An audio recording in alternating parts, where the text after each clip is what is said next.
High, this is Monalisa from unfiltered life. একটা কথা না বলে পারলাম না, সেই জন্য ভিডিওটা ক্যামেরা অন করে করা। কারণ আমি একজন অবলার মা হয়ে আমার মনে হলো যে এটা বলা উচিত। এবং আমি যেহেতু অনেক অবলা প্রাণের মা, ভগবান আমাকে সেই সুযোগ করে দিয়েছে, সেই জন্য যারা রাত দিন নিজেদের জীবন দিয়ে প্রাণ দিয়ে এই অবলা প্রাণদেরকে আগলে রেখেছে, তাদের প্রতি শ্রদ্ধা জানানোটা আমার মনে হলো আমার উচিত। যেমন তোমরা আজকে আমার কমিউনিটি পোস্টে দেখেছো, একজন একটি কমেন্টস করেছেন আমার ঘন্টুকে নিয়ে করা একটি বড় ভিডিওতে। আমি কমিউনিটিতে তার কমেন্টসের লিঙ্কটাও দিয়েছি, ভিডিওর লিঙ্কটাও দিয়েছি, তার কমেন্টসের স্ক্রিনশটটাও দিয়েছি। তো তিনি আমাকে তো যা যা বাজে বলেইছেন, সেটা ছেড়ে দাও, সেটা নিয়ে আমি বলতে যাচ্ছি না। আমার অত্যন্ত খারাপ লেগেছে তার একটা কথায়। তিনি ওখানে লিখেছেন যে পশুপ্রেমীরা ভিক্ষা করে। হ্যাঁ, যে পশুপ্রেমীরা ভিক্ষা করে, এঁঠো খাওয়া দাওয়া, যারা এঁঠো খাওয়াচ্ছে তাদের সামর্থ্য অনুযায়ী তারা খাওয়াচ্ছে, অ্যাটলিস্ট পশুপ্রেমীদের মতো তারা ভিক্ষা করে না। আমার বক্তব্যটা এখানেতেই যে পশুপ্রেমীরা কি করে তোমাদেরকে একটুখানি আমি বলি। তোমরা তো আমাকে ভালোবাসো, আমাকে ভরসা করো, আমি একটু কয়েকটা পেজের নাম করে তোমাদেরকে একটু বলি যে পশুপ্রেমীরা কি কি করতে পারে। প্রথম কথা বলি, দময়ন্তী বলে একজন আমার থেকে বয়সে ছোট হবে, আমার বোনের বয়সী বাচ্চা মেয়ে। কিছুদিন আগে যে কমিউনিটি পোস্টটাতে তোমরা দেখেছিলে যে একটি 4 মাসের বাচ্চা শিশুর মুখে তার দিয়ে বেঁধে মুখের হাফ পোর্শনটা কেটে দিয়েছে, এই মনুষ্য সমাজের কোনো এক নরকেও কীট ওই দময়ন্তী বলে বাচ্চা মেয়েটি ওই শিশুটিকে কোলে আগলে তুলে এনে সে ট্রিটমেন্ট করছেন এবং চিকিৎসা করছেন। আমার কাছে ওই দময়ন্তী বলে বোনটি কিন্তু প্রকৃত ঈশ্বর। কারণ আজকে এই বাচ্চাটিকেই যে শুধু তুলে এনেছে ও তা নয়, ও কিন্তু প্রচুর এরকম অসহায় বাচ্চা, রেলে কাটা পড়েছে, কেউ বাড়িতে অত্যাচার করেছে সেই বাচ্চাদেরকে, এবং এই যে মুখ কেটে দিয়েছে এই রকম বাচ্চাদেরকে। কালী পুজোর দিনকে আমার মনে আছে, কালী পুজোর সময় যে আমাদের মনুষ্য সমাজ ফুর্তি করে বাজি ওড়ায়, বাজি ফাটায়, টাকা পুড়িয়ে প্রচুর পয়সা তো, এবং ওদের লেজে যখন আগুন দিয়ে ওই বোম টোমগুলোকে ধরিয়ে দেয়, আমার মনে আছে এই দময়ন্তী বোন কিন্তু নিজের নাম্বার দিয়ে সোশ্যাল মিডিয়ায় পোস্ট করেছিল, যেখানে যখন কোনো অসুবিধা কোনো বাচ্চার দেখবেন সবার আগে আমাকে ফোন করবেন। এবং ওই মেয়েটি কিন্তু, ওই ভদ্রমহিলা, ওই ছোট্ট বোনটি কিন্তু ওই স্পটে গিয়ে সঙ্গে সঙ্গে বাচ্চাদেরকে রেস্কিউ করে এনে উদ্ধার করে ট্রিটমেন্ট করেছে। আচ্ছা, এবার আসি শম্পা মুখার্জি, শম্পাদির কথা। শম্পা মুখার্জির পেজটা আপনারা একটু দেখবেন। মানুষটি খুব সাধারণভাবে জীবনযাপন করেন, ভীষণ নিপাট ভালো একজন মানুষ, খুব সরল সাধারণ জীবনযাপন করা একজন মানুষ। সারা দিন বাচ্চাদেরকে নিয়ে পড়ে থাকে। কেউ বাড়িতে ডগি পুষেছে, তার পেছনের পাটাকে অন্য বাচ্চাকে ঠিক করে রাখতে পারেনি ঘরে, বাচ্চা বাইরে বেরিয়ে গেছে, অন্য রাস্তার ডগি বাচ্চাকে কামড়ে দিয়েছে, কামড়ে তার পেছনের পাটা প্যারালাইসিস হয়ে গেছে, এবার বাচ্চাকে বাড়ি থেকে বের করে দিতে চাইছে সেই ভদ্রলোক। সেই সম্পাদি গিয়ে নিয়ে আসছে। স্ট্রিট ডগ পুষেছেন একজন, স্ট্রিট ডগের কৃমি ডিওয়ার্মিং করায়নি বলে অ্যানাসের যে ভেতরের অংশটা, সেটা ওই কৃমির জন্য কনস্টিটিউশনের ফলে মাংসপিণ্ডটা পেছন থেকে এরকম বেরিয়ে এসছে একটি বাচ্চার, সেটাকে উনি নিয়ে, একজন ভালো মানুষ, তিনি শম্পাদির কাছে দিয়ে আসে এবং শম্পাদি ওই বাচ্চাটিকে নিয়ে গিয়ে রেস্কিউ করে ডক্টর দেখিয়ে তাকে ট্রিটমেন্ট করায়, সমস্ত কিছু করায়। এরকম শম্পাদি দময়ন্তীদের কাছে, এরকম এই দময়ন্তী বোনের কাছে একটা দুটো তিনটে নয়, ওনাদের প্রচুর ডগি, এবং প্রত্যেকে কিন্তু এরকম অসুস্থ। এবং সব থেকে বড় কথা শুনবেন, শম্পাদির কাছে যেমন আমাদের পথের শিশুরা যেমন অত্যাচারিত হয়েছে, তাদেরকে যেমন উনি সেবা করেন, তেমনি যারা ঘরে পয়সা দিয়ে ভালো ব্রিড, যারা বলেন আপনারা ভালো ব্রিড কিনে এনেছে, হ্যাঁ, তাদের ফুর্তি যখন সেরে গেছে, শখ মিটে গেছে, রাস্তায় ফেলে দিয়েছে, সেই বাচ্চাগুলোকে ওই ভদ্রমহিলা নিয়ে এসে রেখেছেন। ওনার কি দায় পড়েছে নিয়ে এসে রাখার? ওনার কি দায় পড়েছে নিয়ে এসে রাখার? আদ্যপ্রান্ত উনি একজন ভালো মানুষ এবং ভালো মনের মানুষ বলে উনি আজকে সেই বাচ্চাগুলোকে নিয়ে এসেছেন, সেই বাচ্চাগুলোর দেখভাল করছেন।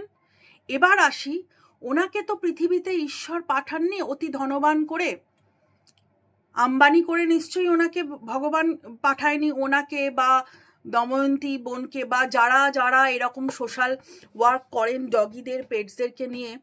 তাহলে তারা এই বাচ্চাগুলোকে বাঁচাতে, একটা মানুষের যদি আজকে রোগ হয় তখন আমরা সোশ্যাল মিডিয়ায় হেল্প চাইছি যে ওই বাচ্চাটা বা ওই মানুষটা খুব অসুস্থ, প্লিজ ওনার পরিবারকে সাহায্য করুন।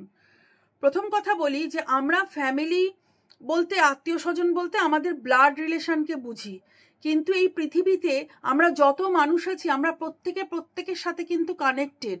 আমরা প্রত্যেকে প্রত্যেকের সাথে যদি ভেবে দেখি, প্রত্যেকের পাশে দাঁড়াতে আমরা বাধ্য, কারণ এই পৃথিবীটাকে সুন্দর করতে হলে আমাদের প্রত্যেককে এগিয়ে আসতে হবে। তাহলে ওই সম্পাদি বা দময়ন্তী বোন বা যারা এরকম ডগিদের নিয়ে সোশ্যাল ওয়ার্ক করেন তাদের কথাটা আমি বলছি, তারা এবার এতগুলো বাচ্চাকে নিজেরা কি করে ট্রিটমেন্ট করবেন? তারা কেন পয়সাটা চাইছেন? কেন বলছেন আমাদেরকে হেল্প করুন? তারা তো কাউকে জোর করেনি, কারোর গলা টিপে ধরে বলেনি যে আমাকে এই পয়সাটা দাও। তারা রিকোয়েস্ট করেছে। কাদের রিকোয়েস্ট করেছে? আমাদের মতো মানুষদেরকে রিকোয়েস্ট করেছে, যাদের মন ভালো, যারা এদের ভালোবাসে, যে একটু আপনারা যদি সাহায্য করেন এই বাচ্চাটিকে আমরা বাঁচাতে পারবো, এই বাচ্চাটিকে আমরা একটু সাহায্য করতে পারবো। এই জন্য তারা হেল্প চেয়েছেন।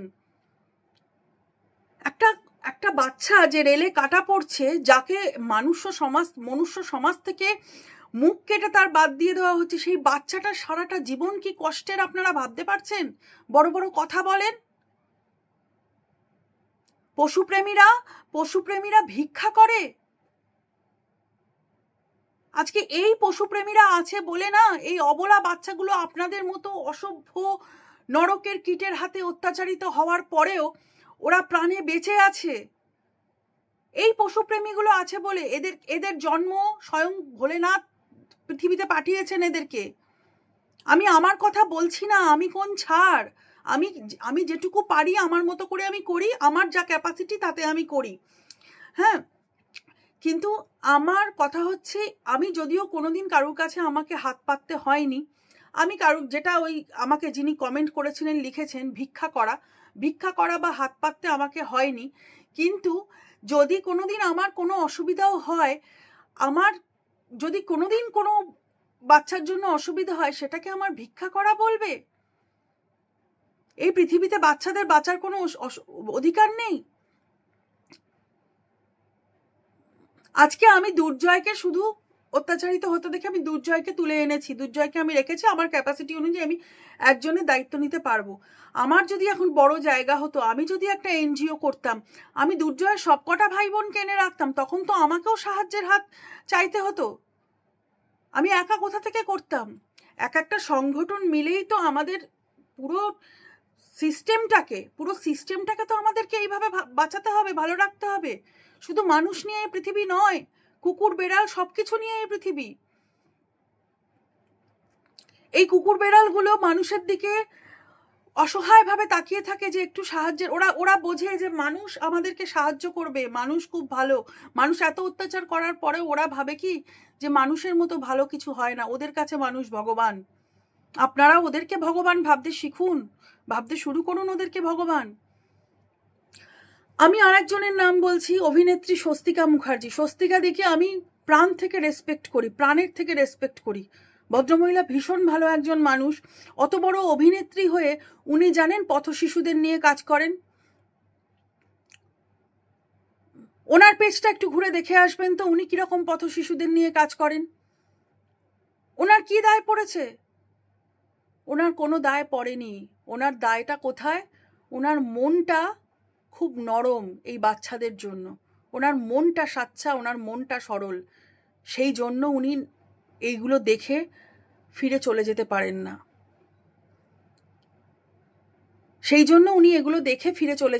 না। শ্রীলেখা মিত্র, শ্রীলেখা দিদির কথা বলছি। আপনারা জানেন ওই মানুষটা কিভাবে লড়াই করে প্রতিনিয়ত বাচ্চাদের বাঁচিয়ে রাখে? আপনারা নিশ্চয়ই শ্রীলেখাদির পেজ ফলো করেছেন। মানুষটা যখন খাবার খাওয়ায় বাচ্চাদেরকে, সেটা নিয়েও অ্যাপয়েন্টমেন্টের লোকেদের আপত্তি। আজকে সেই মানুষটা নিজের ঘরে ওই ছোট ছোট বাচ্চাগুলোকে পথের থেকে রেস্কিউ করে করে তুলে তুলে এনেছে। কি দায় পড়েছে তার? তার মন আছে বলে সে করছে, তার মন আছে বলে করছে। আর আপনারা বলছেন ভিক্ষা করছে, আপনারা বলছেন ভিক্ষা করছে ওরা। একটা রেলে আমি বলতে বাধ্য হচ্ছি, আজকে আপনাদের পরিবারের কেউ যদি আজকে রেল লাইনে কাটা পড়ে, আপনি কোনো মানুষের হেল্প চাইবেন না? কোনো মানুষের হেল্প আপনি চাইবেন না? সেখানে যদি আপনার পরিবারের কেউ কাটা পড়ে, আমি বলতে বাধ্য হচ্ছি, এবং আমি এইরকম চাচাছোলা ভাষাতেই কথা বলি, যদি আমার অবলা বাচ্চাদেরকে কেউ আঘাত করে বা তাদেরকে যারা সেবা করছে তাদেরকে কেউ আঘাত করে, আমি এভাবেই কথা বলি। যদি রেলে আপনার পরিবারের কেউ কাটা পড়ে, তখন সেই ভদ্রলোককে বা সেই ব্যক্তিকে তুলে তো ওখান থেকে রেস্কিউ করবে কোনো মানুষ। প্রথম হসপিটালে তো কোনো মানুষ নিয়ে যাবে। কি করবেন আপনারা? সেটাকে ভিক্ষা চাওয়া বলবেন? আপনি ভিক্ষা চাইবেন? আপনি আজকে যেভাবে আমাকে বললেন ভিক্ষা চায় পশুপ্রেমীরা, আমি মনে প্রাণে চাইছি যে ঈশ্বর করুক যে আপনাকে একদিন পথে ভিক্ষা করতে হোক। আমি মনে প্রাণে চাইছি এটা। আপনি কে কোথা থেকে কমেন্টস করেছেন আমি জানি না, আপনার কমেন্টসে গুরুত্ব দেওয়ার মতো কোনো মন মানসিকতার সময় আমার কিছুই নেই। তবু ওই যে পশুপ্রেমীরা ভিক্ষা করেন আপনি বললেন না, আমি মনে প্রাণে চাইছি ভগবান একদিন এমন করুক যে আপনাদের মতো মানুষগুলো সত্যিই পথে হেসে ভিক্ষা করুক, এবং ভগবান একদিন এমন করুক, পৃথিবী এমন একটা জায়গায় গিয়ে পৌঁছাক যে আপনাদের মতো মানুষকে এই অবলা প্রাণীদের পায়ে এসে মাথা ঠুকে কাঁদতে হবে। এটা আমি মনে প্রাণে বিশ্বাস করি এবং চাই মনে প্রাণে। একজন দিদি আছেন মলি চক্রবর্তী, আমি নাম দেখো, অনেকে পেজের নাম নেয় না, ভাবে বোধহয় আমার থেকে অনেক বড় হয়ে যাবে বা কিছু, অনেকে নাম নেয় না, কিন্তু আমার মধ্যে সেরকম কোনো ব্যাপার নেই। প্রথম কথা, আমি একটা কথা বলি, তোমরা এটা খেয়াল করেছো কিনা জানি না, আমি কালকে যে দুর্জয়কে পুজো করেছি, দুর্জয়ের যে ভিডিও দিয়েছি, আমি যদি চাইতাম যে ওই ভিডিও থেকে প্রচুর ভিউজ আমি গেইন করব, তাহলে ইউটিউবে একটা পার্টিকুলার টাইম থাকে যে টাইমে ভিডিও দেওয়া যায়, সেই টাইমে দিলে ভিউ হয়। আমি কিন্তু সেই টাইমগুলোতে দুর্জয়ের ভিডিও দিইনি, কারণ আমি চাইনি আমার ছেলেকে নিয়ে প্রচুর ভিউ করিয়ে, ছেলেকে পুজো করছি সেটা লোককে দেখিয়ে প্রচুর ভিউ করিয়ে, আমার যদিও মনিটাইজেশন হয়নি, কিন্তু সেটা থেকে আমি ভিউ করব, আমার কোনো রেভিনিউ কামাবো, সেটা আমার ইচ্ছা নয়। তাই জন্য আমি এমন টাইমে দিয়েছি যে নর্মাল ভিউ হয়েছে। ইচ্ছে করলে আমার দুর্জয়ের অনেক ভিউ আমি ইউটিউবের নির্দিষ্ট দেওয়া টাইমে দিলে আমি হয়তো অনেক ভিউ পেতাম, কিন্তু আমি পারি না, আমার মন থেকে পারি না যে আহারে আমার ছোট বাচ্চাটাকে পুজো করেছি আমি সেটা দিয়ে ভিউ কামাবো, সেটা আমি ভাইরাল করাবো। দেখো, লাকিলি যদি ভাইরাল কোনো ভিডিও হয় তাহলে হবে, কিন্তু আমি ইচ্ছে করে, আমি জানি যে আমার ছেলেকে আমি পুজো করছি, সেখানে আমার ছেলের সেই ভিডিও আমি ওই টাইমটায় দেব, ওটা আমি পারবো না। তাই জন্য আমি নর্মালি, দেখো, আমি পরপরই ভিডিওগুলো দিয়েছিলাম কালকে এবং মোটামুটি একটা ভিউ হয়েছে। আমার এইটুকু, দুর্জয়কে আমি পুজো করে ভিডিওটা দিয়েছি, আমার এইটুকু মানুষকে বোঝানো উচিত ছিল যে এরাও ভগবান, এদেরকে ঈশ্বর ভাবতে শেখো, এদেরকে পুজো করতে শেখো। একটা সময় কিন্তু কুকুরকে পুজো করা হতো। তো আমার বক্তব্য এখানেই যে হ্যাঁ, এবার মলি চক্রবর্তী দিদি যে পেজটির কথা বলছি, ওই ভদ্রমহিলাকে আমি এত শ্রদ্ধা করি আপনারা চিন্তা করতে পারবেন না।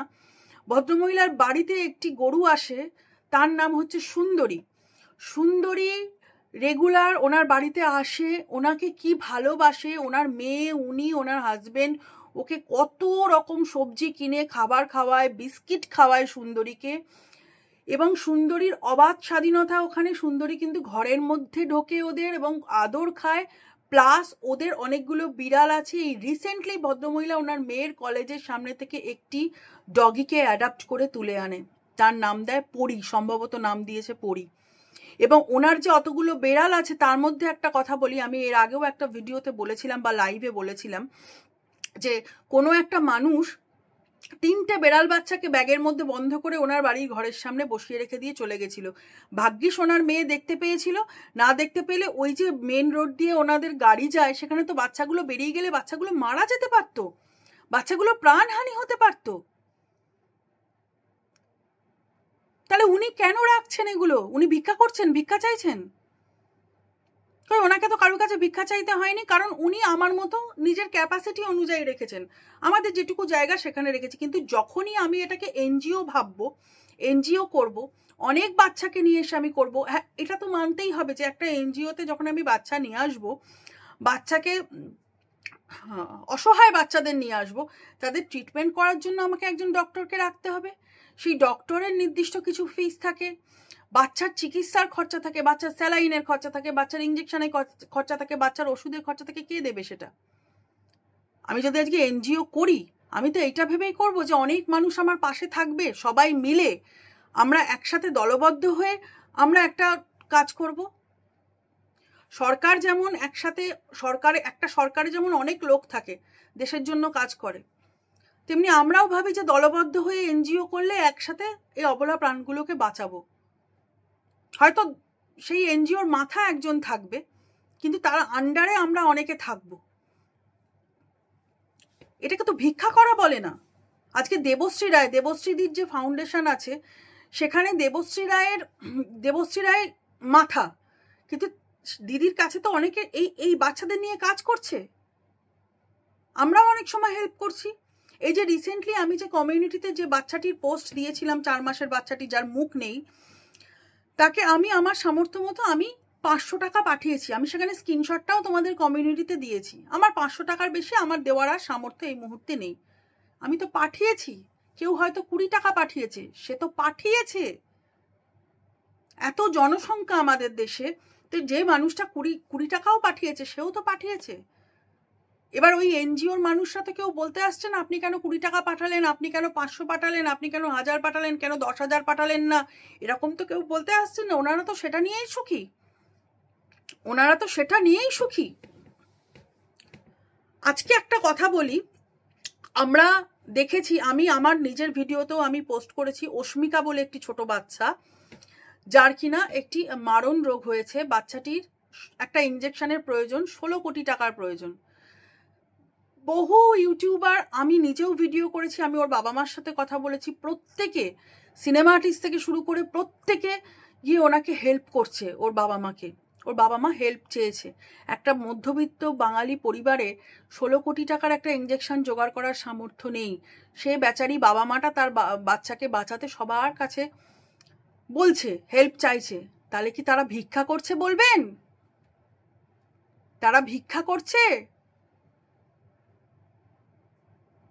মানুষ হয়ে যদি আমরা একজনের পাশে না থাকতে পারি, আমরা যদি ভাই ভাই হতে না পারি, আমরা যদি কাউকে ভালোবাসতে না পারি, যদি শুধু আমার তোমার আমার করে চলি, যে এই আমার ফ্যামিলি মানে আমার এই 3-4 জন, আর কেউ নয়, সেটা কিন্তু ভুল। সকলের জন্য বাঁচাকে সত্যিকারের বাঁচা বলে। বাঁচতে হলে সকলের জন্য বাঁচুন, সকলকে নিয়ে বাঁচুন। কারণ আজ আপনি যেটা দেখে পিছু হচ্ছেন, মাথা ঘুরিয়ে নিচ্ছেন, ঈশ্বর এমন দিন না আসুক যে আপনাকে একা দাঁড় করিয়ে রাখে, আপনি গোল হয়ে চারিদিক ঘুরে দেখলেন একটা কেউ আপনার পাশে নেই। কেন থাকবে না জানেন? আপনার কর্মদোষে থাকবে না। আপনার কর্মদোষে থাকবে না। কর্মটাকে ভালো করুন, তবেই তো ফলটা পাবেন। আজকে আমি একটা কথা মনে রাখি, যে আমি পৃথিবীতে যতদিন বাঁচবো আমি এমন কর্ম করে যাব যেখানে মানুষ, যারা আমাকে ভুল বোঝার, যারা আমাকে ছোট করবে ভাবে, তারা ভাগ করুক, আমার তাতে নিয়ে কিছু এসে যায় না। কারণ আমি তাদের থেকে কিছু ফিডব্যাক নিতেও চাই না। আমি জানি যে ওরা আমাকে জাজ করার মতো কেউ নয় ওই সব মানুষ। কিন্তু যারা আমাকে ভালোবাসে, আমার শেষ দিনে অ্যাটলিস্ট আমি জানি সেই লোকগুলো আমার যাত্রায় পথ হাঁটবে। আর এঁঠো খাওয়াবেন আপনি? একটা মাছকে চিবিয়ে কাটা মাংসের ঘাড় বার করে সেই মুখের লালা ভরা জিনিসটা দিয়ে একটা বাচ্চাকে খাওয়াবেন? কাকে এঁঠো খাওয়াচ্ছেন? আপনি আপনার নিজের ছেলে মেয়েকে এঁটো খাওয়াতে পারবেন? ছেলে মেয়ে যদি কারুর এঁটো খায় তখন বলবেন যে এঁটো খেও না, শরীর খারাপ হয়। ওরা প্রাণ নয়? ওদের শরীর খারাপ হয় না এঁটো খেলে? ওদের কষ্ট হয় না? একটু বুঝুন। আমাদের পশুপ্রেমীদের দাগাতে চাইলেই কি দাগানো যাবে? আমাদের দাগাতে চাইলেই দাগানো যাবে না। আমরা রাত দিন ধরে কষ্ট করে যাই। আমার জানেন, আমার বিড়ালদের যখন আমি মাছ ভাত দিই, আমার মাদল ঢোলক ওরা এত সুন্দর মাছ ভাত খেতে ভালোবাসে। ওদের তো আলাদা মাছ ভাত হয়ই, আমাদেরও যখন আমি মাছ রান্না করি, আমি আমার মাছের থেকে একটা দিক খাই, একটা দিক রেখে দিই, সেটাও আমি ওদেরকে দিই। ওদের খাইয়ে আমার শান্তি।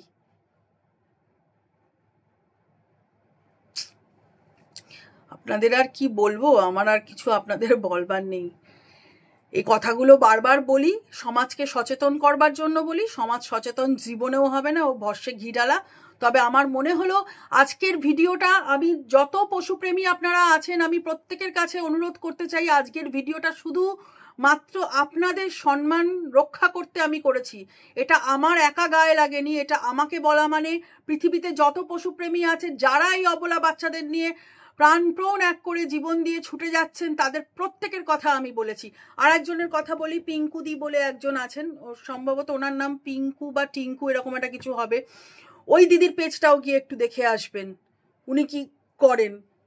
আমার মনে আছে, আমি যদি ওনার নামটা ভুল বলে থাকি ক্ষমা করবেন দিদি, আমি হয়তো নামটা মনে রাখতে পারছি না। আমার মনে আছে গরু নিয়ে যাচ্ছিল লরি করে, গরুগুলোকে ঘাড় মোটকে চেপে সে একটা লরির মধ্যে 40-50টা গরু নিয়ে যাচ্ছিল। উনি দেখতে পেয়ে রাস্তায় সেই লরি আটকিয়ে গরুগুলোকে রেস্কিউ করেন এবং প্রত্যেকটা গরুকে বাঁচায়, স্পেশাল ফোর্সে নিয়ে ট্রিটমেন্ট করিয়ে বাঁচায় গরুকে।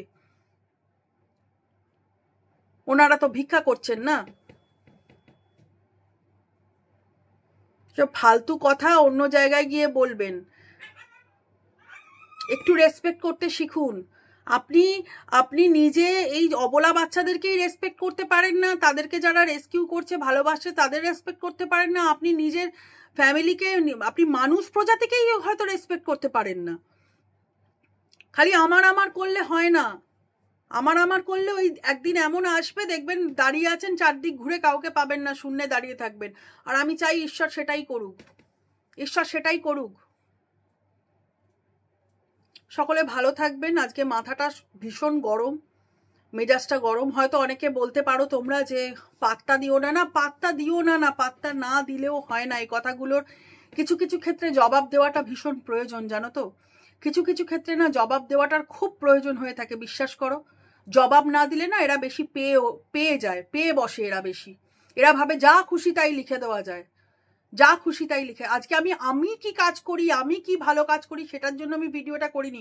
আমি ভিডিওটা এই জন্য করেছি যে যত পশুপ্রেমী আছে তারা প্রত্যেকে দেখুক এবং বুঝুক যে কতটা খারাপ কথা উনি পশুপ্রেমীদের নিয়ে বলেছেন। আমি তো জানি একটা পশুপ্রেমী মানুষ, তার রাত দিন পরিশ্রম করে তারা খাওয়ায় বাচ্চাদেরকে, রাত দিন পরিশ্রম করে তারা খাওয়ায়। কত মানুষ আছে জানো, কোথাও বেড়াতে যায় না, ঘুরতে যায় না, দুবেলা এরম বড় বড় ডেচকি রান্না করে এনে, টোটো করে এনে রান্না করে তাদেরকে খাওয়ায়। কত মানুষ আছে, তারা রেগুলার তাদের এই কাজটা, তারা কি করে করছে গো? আমার কাছে তারাই প্রকৃত ঈশ্বর, যারা অবলার বোল পড়তে পারে, যারা অবলাকে ভালোবাসে। আমি তাদেরকেই ভালোবাসি। আশা করি আমার এই ভিডিওটা তোমরা যারা আমাকে ভালোবাসো সকলে বুঝবে, পাশে থেকো, আমাকে আশীর্বাদ করো। আর আমার মতো যারা পশুপ্রেমী আছে তাদের প্রত্যেকে আশীর্বাদ করো, প্রত্যেককে ভগবানের কাছে বলো যেন আমরা আমাদের কাজে, আমাদের উদ্দেশ্যে সফল হতে পারি। ভালো থেকো, ধন্যবাদ।